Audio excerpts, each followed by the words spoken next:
Now from London, Prime Minister's questions from the British House of Commons. This week, the Northern Rock banking crisis dominated the debate between Prime Minister Gordon Brown and Conservative Party leader David Cameron. Northern Rock is the British bank that was severely damaged as a result of the U.S. subprime mortgage financial situation. The Prime Minister also answered questions on recent talks in China and protecting fair wages and work conditions in the UK. Taxpayers have the right to know what their total exposure is under the Prime Minister's latest plan for Northern Rock. Because let us be clear, this is as much a rescue package for his reputation. So if the bonds aren't paid back, and if Northern Rock fails to meet its obligations, what is the total exposure? How much? The loans and the bonds are secured against the assets of Northern Rock. Northern Rock has a high-quality loan book, as everybody understands. And it is our intention to get the taxpayer the best deal and to get the taxpayer their money back and to make profit. The Prime Minister won't tell us how much the taxpayer is in for. It is £55 billion. He has effectively lumped every household in this country with a second mortgage. Now, taxpayers want to know how long it's going to be before they're off the hook. So will he answer this? How many years will it be before the bonds are repaid? We would be the first to be repaid under the scheme. The loans are the loans and the bonds are secured against the assets of Northern Rock. I think he should think very carefully about what he's been saying about Northern Rock. In September, he said he was wholeheartedly behind our proposals to save Northern Rock. Then, in the last few weeks, his Shadow Chancellor and he have toyed with nationalisation, administration, and a private sale. Is it not about time the opposition was consistent in the thinking about Northern Rock? The Prime Minister talks about changing positions. Last week he was all in favour of nationalisation. He gets a tough time at Prime Minister's questions. He gets on an aeroplane with Richard Branson and he drops the whole plan. The Prime Minister won't tell us how much taxpayers are in for or how long they're going to have to wait to get their money back. It is like a used car salesman who won't tell you the price, won't tell you the mileage, won't give you a warranty. He's gone from Prudence to Del Boy without even touching the ground. This deal depends upon a massive, effective subsidy from the British taxpayer to Northern Rock shareholders. That's either in lower borrowing or a guarantee. So can the Prime Minister tell us how much is that taxpayer subsidy? How much? The loans and the bonds are secured against the assets of Northern Rock. It's as clear as that. And if I may say so, the reason that we intervened is the reason that we still are intervening, and that is to secure the stability of the economy. I believe all parties in the House should be in favour of ensuring that what happened at Northern Rock does not spread to the rest of the economy. I believe all parties in the House would want to ensure the depositors of Northern Rock and other building societies are protected. But what we are now seeing is the height of opportunism on the part of the Conservative Party. One day they favour nationalisation, another day they favour a private sale. Then the Shadow Chancellor says that his favourite option is now administration. Now let me just tell the House what administration means. It means a fire sale of the assets. It means closing down the company. It means the government losing billions of pounds of money. It is the worst possible solution, and the Conservatives are not only guilty of inconsistency, they're guilty of putting the stability of the economy at risk.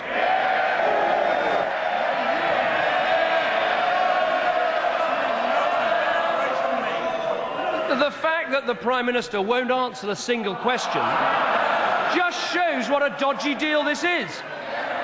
He asks about administration.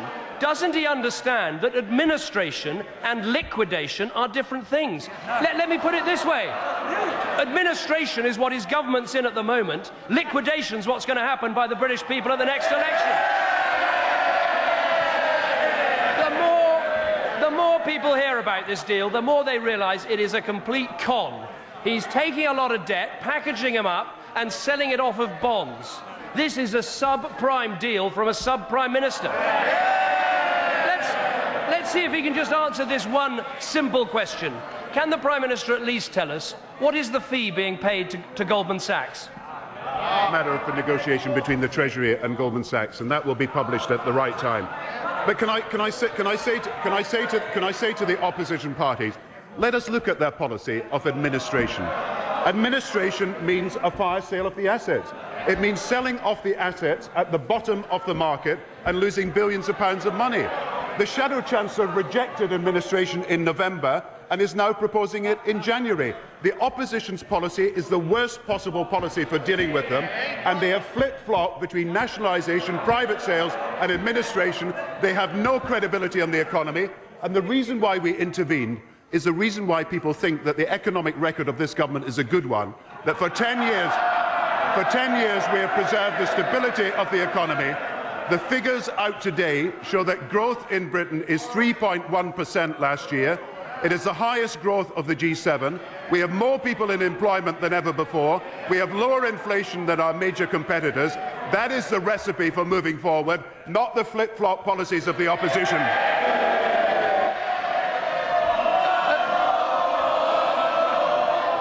This Prime Minister could talk about low inflation when families filling up at the pumps are paying £1.07 for a litre of petrol. People wonder what planet he's living on. So the Prime Minister won't tell us how much the taxpayer is liable for. He won't tell us how long the taxpayer has got to prop up this business for. He won't tell us what the subsidy is, and he won't tell you how much he's going to pay to Goldman Sachs. Will he at least say this? In retrospect, does he recognise that it was a complete error of judgment to get on an aeroplane with one of the principal bidders, Richard Branson, and fly around the world? Not at all. And just remember that the opposition supported our policy in September, October, and for opportunistic reasons have moved against it. Now, let me just tell him about inflation in the economy. Inflation in Britain is 2%. In the euro area, it's 3%.